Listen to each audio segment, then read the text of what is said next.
here I am standing before you as President of the United States. So I'm guessing there are some people here today who thought that either one of those things, either one, would really require major help from God.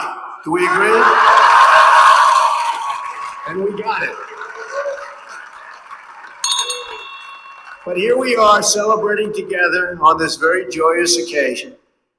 And there's no place in the world I'd rather be to give my first commencement address as president than here with my wonderful friends at Liberty University. And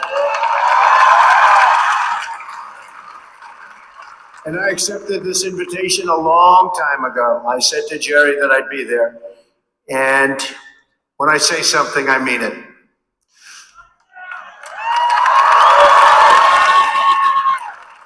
I want to thank President Jerry Falwell and his incredible wife, Becky.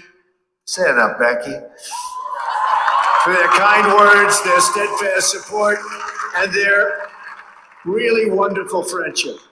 Let me also extend our appreciation to the entire Falwell family, Trey, Sarah, Wesley, Laura, and Caroline. Thank you for everything you do to make this university so exceptional. One of the truly great schools. Most importantly, to our new graduates, each of you should take immense pride in what you have achieved. There's another group of amazing people we want to celebrate today, and they are the ones who have made this journey possible for you. And you know who that is? Nobody. You forgot already. You're going to go out, you're going to do whatever you're going to do. Some are going to make a lot of money. Some are going to be even happier doing other things. They're your parents and your grandparents. Don't forget them. You haven't forgotten yet, have you? Never, ever forget them. They're great. And especially this weekend, let's make sure we give a really extra special thanks to the moms. Don't forget our moms, because graduates, today is your day. Today is your day, but in all of this excitement, don't forget that tomorrow is Mother's Day, right? I had a great mother. She's looking down now, but I had a great mother. I always loved Mother's Day.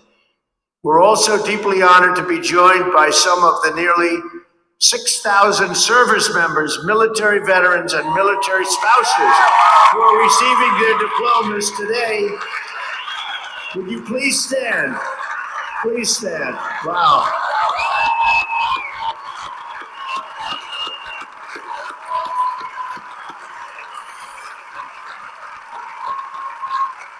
That's great. Thank you very much. Great job. We're profoundly grateful to every single one of you who sacrificed to keep us safe and to protect God's precious gift of freedom.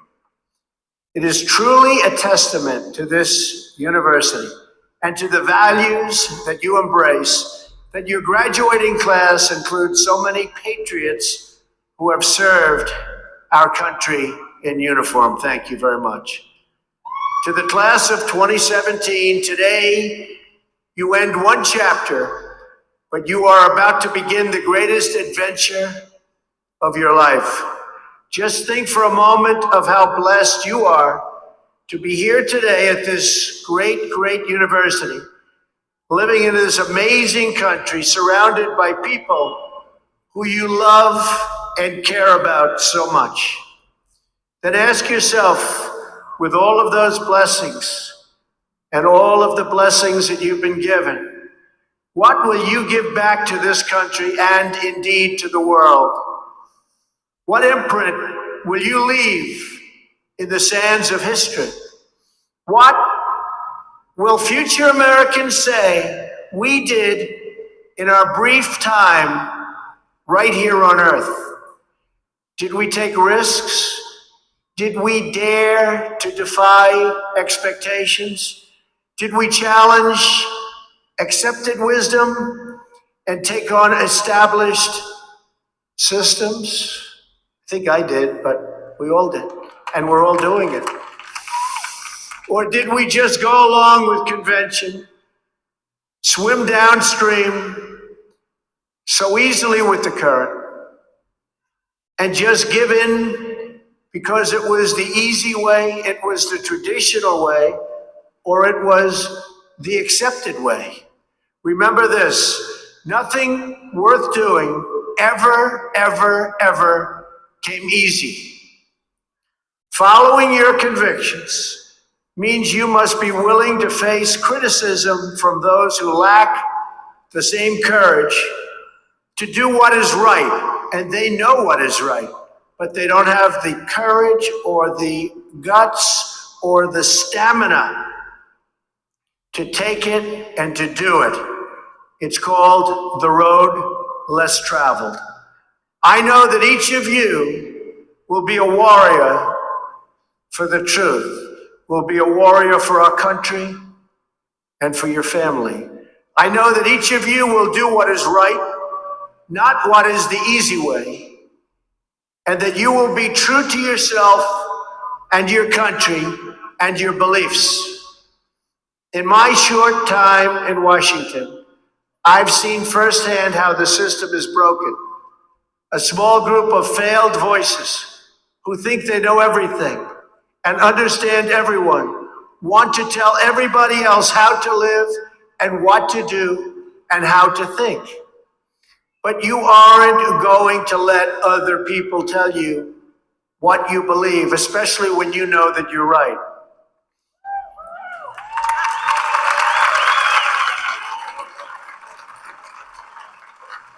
And those of you graduating here today who have given 500,000 hours of charity last year alone, unbelievable amount of work and charity, and few universities or colleges can claim anything even close. We don't need a lecture from Washington on how to lead our lives. I'm standing here looking at the next generation of American leaders. There may very well be a president or two in our midst. Anybody think they're going to be president? Raise your hand. In your hearts are inscribed the values of service, sacrifice, and devotion. Now you must go forth into the world and turn your hopes and dreams into action. America has always been the land of dreams because America is a nation of true believers. When the Pilgrims landed at Plymouth, they prayed. When the founders wrote the Declaration of Independence, they invoked our Creator 4 times. Because in America, we don't worship government, we worship God.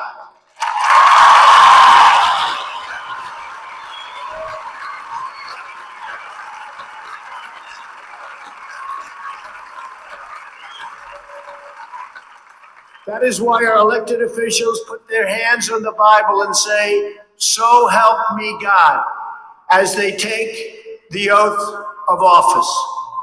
It is why our currency proudly declares, "In God we trust." And it's why we proudly proclaim that we are one nation under God every time we say the Pledge of Allegiance.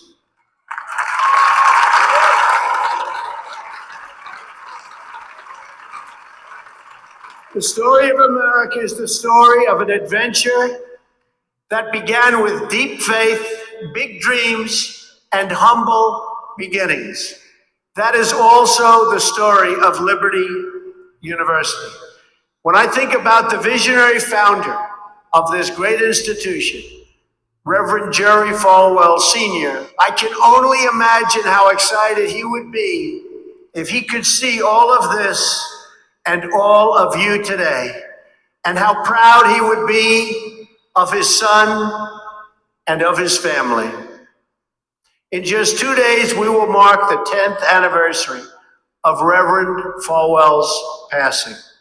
I used to love watching him on television, hearing him preach. He was a very special man. He would be so proud, not just at what you've achieved, but of the young men and women of character that you've all become. And Jerry, I know your dad is looking down on you right now, and he is proud. He is very proud. So congratulations on a great job, Jerry. Reverend Falwell's life is a testament to the power of faith to change the world. The inspiring legacy that we see all around us in this great stadium. This is a beautiful stadium, and it is packed. I'm so happy about that. I said, how are you going to fill up a place like that? It is packed, Jerry. In this beautiful campus and in your smiling faces, but it all began with a vision. That vision was of a world-class university for evangelical Christians. And I want to thank you because, boy, did you come out and vote, those of you that are old enough. In other words, your parents. Boy, oh boy, you voted. You voted. No doubt many people told him his vision wasn't possible. And I am sure they continued to say that so long after he started. At the beginning with just 154 students. But the fact is, no one has ever achieved anything significant without a chorus of critics standing on the sidelines explaining why it can't be done. Nothing is easier or more pathetic than being a critic, because they're people that can't get the job done. But the future belongs to the dreamers, not to the critics.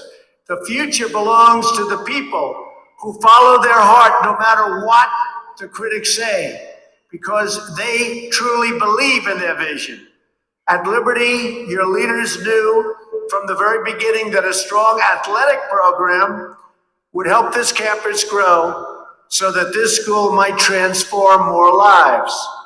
That is why a crucial part of Reverend Falwell's vision for making Liberty a world-class institution was having a world-class football team, much like the great teams of Notre Dame. Great school, great place. In fact, Vice President Mike Pence is there today, doing a fabulous job, as he always does.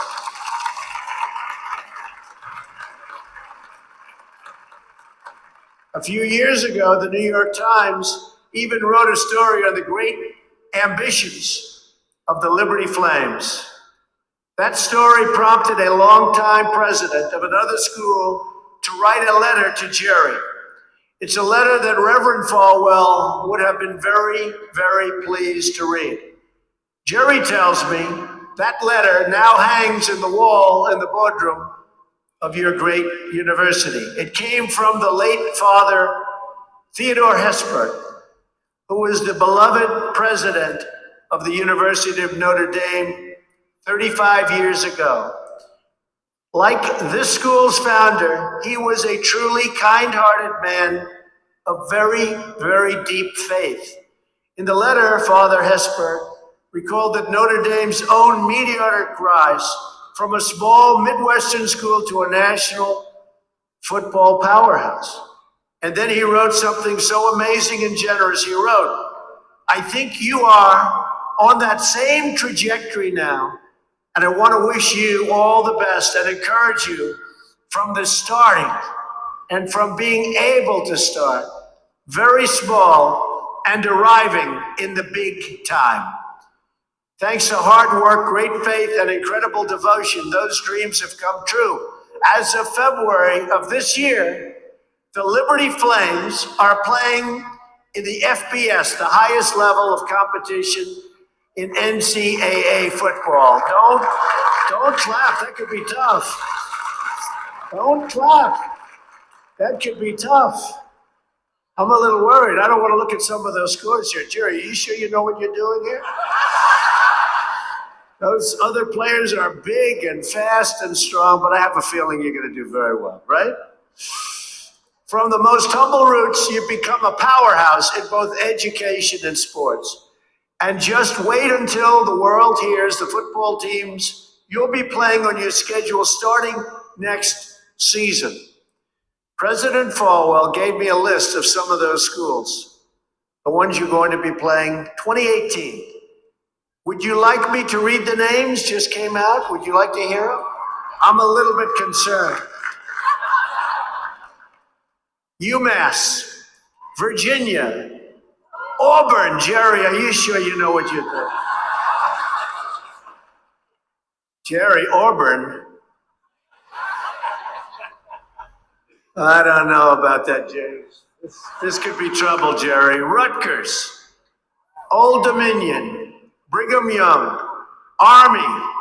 I might be at that game. Who am I supposed to root for? Tell me. I don't know. That's a tough one, Jerry. I don't know, Jerry. I'm going to have to think about that one, Jerry.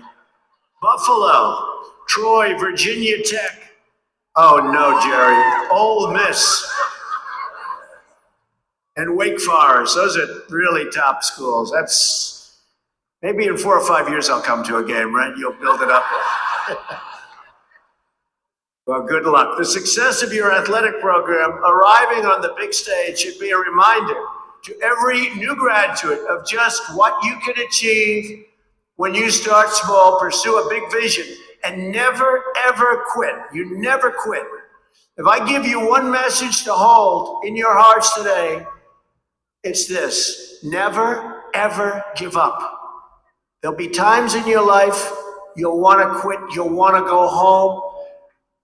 You'll want to go home perhaps to that wonderful mother that's sitting back there watching you and say, Mom, I can't do it. I can't do it.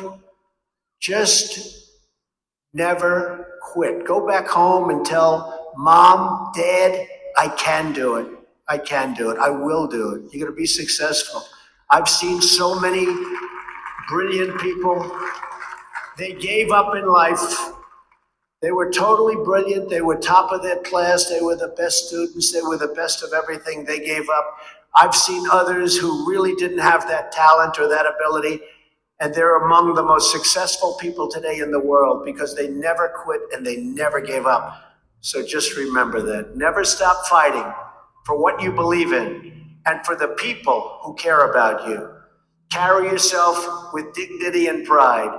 Demand the best from yourself and be totally unafraid to challenge entrenched interests and failed power structures. Does that sound familiar, by the way? The more people tell you it's not possible, that it can't be done, the more you should be absolutely determined to prove them wrong. Treat the word impossible as nothing more than motivation. Relish the opportunity to be an outsider. Embrace that label. Being an outsider is fine. Embrace the label, because it's the outsiders who change the world and who make a real and lasting difference.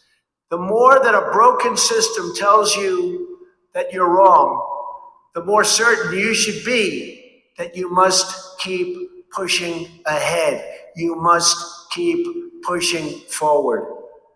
And always have the courage to be yourself. Most importantly, you have to do what you love. You have to do what you love.